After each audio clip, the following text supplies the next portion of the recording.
Listen, I hate that this is a partisan issue, but if you're pro-reproductive healthcare access / pro-birth control access, there is very clearly one party that supports your rights over the other. Some Republicans might say that they support the right to birth control access, but it's mostly lip service. At a federal level, Iowa Senators Chuck Grassley and Joni Ernst both voted against the Right to Contraception Act. Ashley Hinson did the same thing when the bill was introduced on the House floor back in 2022. Thanks for nothing.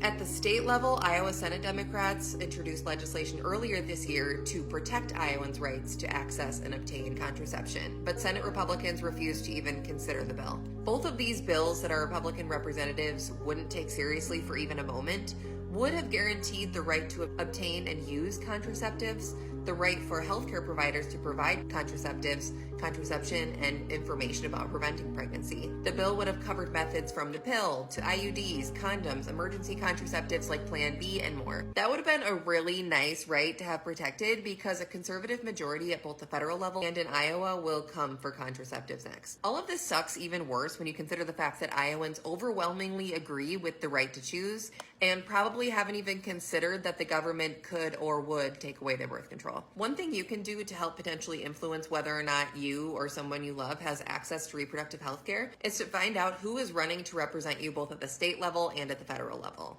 Then do a little research on them. Will they fight to protect your reproductive health care access? I will give you a major hint. If they're conservative, it's probably a no. I highly recommend voting for someone who will.